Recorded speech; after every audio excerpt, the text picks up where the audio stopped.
groep van die studentenkorpus en die studie wat ek dan gedoen het. So tegnologie is alomteenwoordig en ons gebruik dit letterlik vir alles. En dan staan jy in die kombuis en jy wil eintlik hoeveel eiers daar is die vlei nodig het, dan Google jy dit. Of as jy sien daar's 'n druppende kraan in jou badkamer, dan kyk jy vinnig 'n YouTube video. So tegnologie het letterlik 'n integrale deel van ons lewens geword en ons kan nie eens dan nie iets meer wêreld afsonder dit. En dit is dieselfde vir tale ook. Ons gebruik tegnologie om navorsing te doen, om te kommunikeer, om tyd te spaar en so ook om dit te vul. En dan natuurlik ook om nuwe vaardighede en tale aan te leer. Soos Barai in sy artikel dit sê, taalleer kan buite die klaskamer plaasvind deur interaksie met moedertaalsprekers as ook blootstelling aan autentieke taal deur middel van tegnologie. In die universiteitsomgewing gebruik ons deesdae tegnologie om 'n gemengde leeromgewing te skep. Volgens navorsing is hierdie die ideale omgewing om deesdae aan enige vakkeuse aan te leer of rigting aan te leer. In die universiteit is gemengde leer dan word hoofsaaklik gesien as 'n geval waar beide 'n klaskamer gebruik word vir kontaksessies en so ook 'n aanlyn platform. In ons geval by die Universiteit van Vryheid gebruik ons Blackboard. So net om vinnig te sê, kort oorsig te gee van die kursusse. So in ons geval Gesellig Afrikaans is 'n kursus vir vreemde taalsprekers. So wat ons hier doen is om Afrikaans te onderrig op so 'n vlak vir studente wat of geen voorafkennis van die taal het nie, of dan nou 'n passiewe kennis of 'n dormante kennis van Afrikaans het. Wat dit beteken is, hierdie studente is hoofsaaklik studente wat tydens hulle skoolloopbaan geen blootstelling aan Afrikaans as taal gehad het nie. En dit gebeur al hoe meer. So wat ons dan nou by die universiteit is, ons het verlede jaar in 2017 'n volledige aanlyn kursus kursus bekendgestel waar studente en enige iemand Afrikaans as 'n vreemde taal kan aanleer. So ook het ons 'n koördineerprogram, Gesellig Afrikaans, wat dan beskikbaar is aan studente van die universiteit, nagraadse studente, voorgraad, sowel as personeellede, mense vanuit die publiek of enige iemand wat die behoefte het om Afrikaans as 'n vreemde taal aan te leer. Dan het ons ook as 'n nuwe inisiatief van die universiteit, het ons ook die GHR, dis Gespreksafrikaans modules aan, binne opvoedkunde sowel as die mediese fakulteit, sodat hierdie studente ook 'n basiese kennis van Afrikaans kan aanleer. So, hoe lyk hierdie kursus? Wel, in die geval van Gesellig Afrikaans 1 en 2,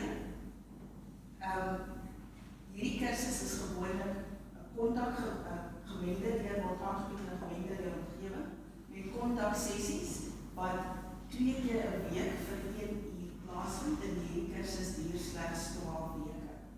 Wanneer hierdie kursus voltooi is, of wanneer studente hierdie kursus voltooi het hulle 'n bekwamheidsvlak indien hulle Gesellig Afrikaans 1 doen van A1 op die Europese referentiekader. Wat dit behels of wat dit beteken is dat hierdie studente kan hulself voorstel, hulle kan oor hul familie gesels en so ook hul nabye omgewing. So hou in gedagte, hierdie is vreemde taalsprekers, so hulle het nog nooit blootstelling gehad. Wanneer studente dus Gesellig Afrikaans 1 voltooi of dan nou, soos ons Nederlandse studente ook 'n goeie begrip alreeds het van die taalstrukture, raai ons hulle aan om Gesellig Afrikaans 2 te doen, net sodat hulle ook hulself kan uitdruk in 'n omgewing soos Bloemfontein wat bietjie meer Afrikaans is. So wat dit dan beteken is hierdie studente kan langer sinne in Afrikaans uitdruk. Hulle kan byvoorbeeld praat oor ook hulle familie, oor hulle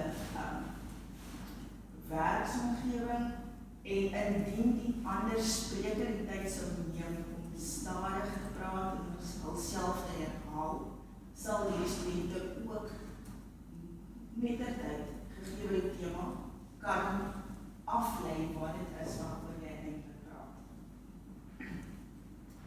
En so, hoekom gebruik ons eintlik tegnologie vir hierdie kursus? Wel, hierdie kursus, ons het 'n opname gedoen voor die begin van die kursus. So 26 studente het die opname aan die studie deelgeneem. En eerstens het ons net gekyk na die leerstyle. So vanuit hierdie, omdat dit vreemde taalsprekers is, kon ons nie die vraelys in Afrikaans vir hulle gee. So al die data is in Engels, omdat dit nie die taal is wat vir hulle baie makliker is om te verstaan. So ons het vir hulle gevra, hoe verkies julle, wat is julle voordeel ten opsigte van die aanleer van tale? En soos wat ons gesien het, daar is 'n hele verskeidenheid van leerstyle, en op grond daarvan het ons gedink, juist omdat ons nie alle style kan aanspreek nie, het ons na tegnologie beweeg om sodoende van hierdie behoeftes aan te spreek.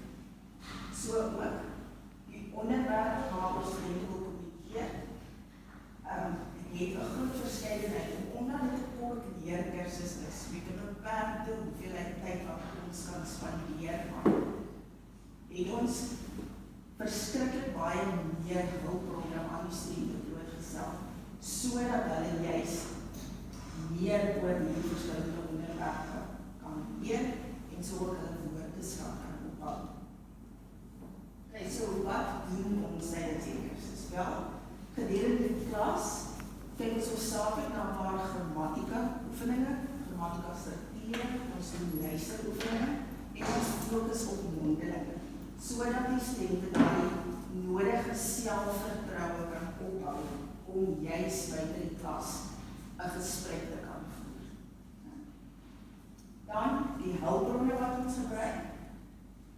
Hierdie hulpbronne is hoofsaaklik aanlyn, so ons gebruik Blackboard vir dit, en ons probeer soveel as moontlik vir die studente hulpbronne gee, juist omdat wanneer jy taal wil leer, word jy soveel blootstelling as moontlik.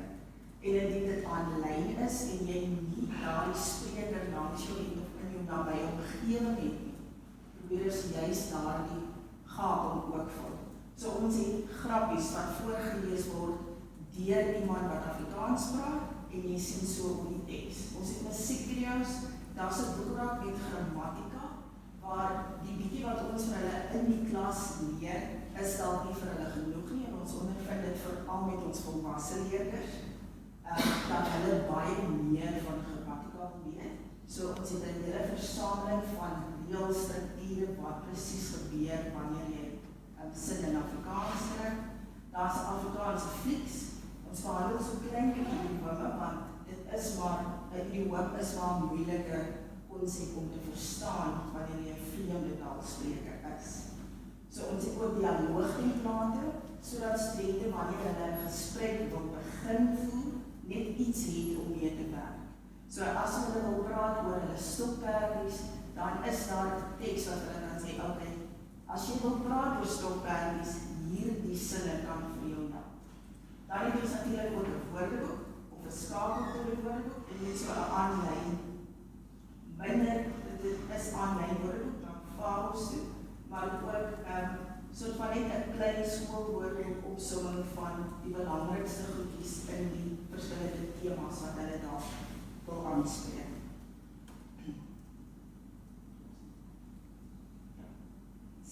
Dan gebruik ons ook Blackboard vir verskillende assesseringsaktiwiteite.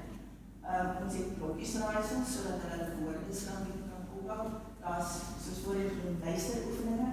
Ons het woordeskat en begripsoefeninge oefeninge om hulle grammatika te versterk. Elke week vir die besef van so 10 weke moet hulle vir ons nuwe woorde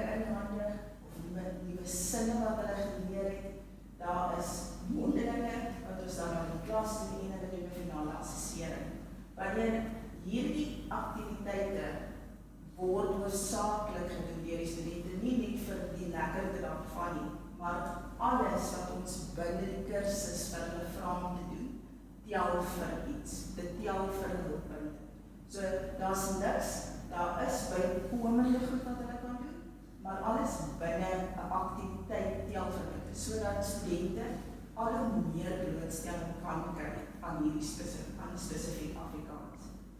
So wat die studente ondervind het, nadat die kursus voltooi was, het so 26 en 30 deelgenoem aan hierdie evaluering van die kursus. Weer 'n keer, die data is in Engels, omdat die vrae in Engels, 'n Likert-skaal was gebruik, en die vraag was in Engels vir hulle gegee. Die terugvoer was in geheel eintlik baie positief. So hulle het gedink dat tegnologie, in ons geval Blackboard, het gehelp in die leerproses. So ook, ons het gevra, was daar genoeg luisteraktiwiteite, want soos ek voorheen gesê, daar is grappies, daar is films, daar is musiekvideo's, so daar is verskillende luisteraktiwiteite. Maar soos jy kan sien, 'n paar van die studente het nog steeds gesê, dit is nog nie genoeg. So ons het toe nog kort verhale bygesit, waar dit iemand ook in Afrikaans 'n paar kort verhale voorlees, sodat hulle ook nog blootstelling kan kry aan die verhaal, en so ook is die teks dan daar. Dan het ons gevra of daar genoeg leesaktiwiteite was.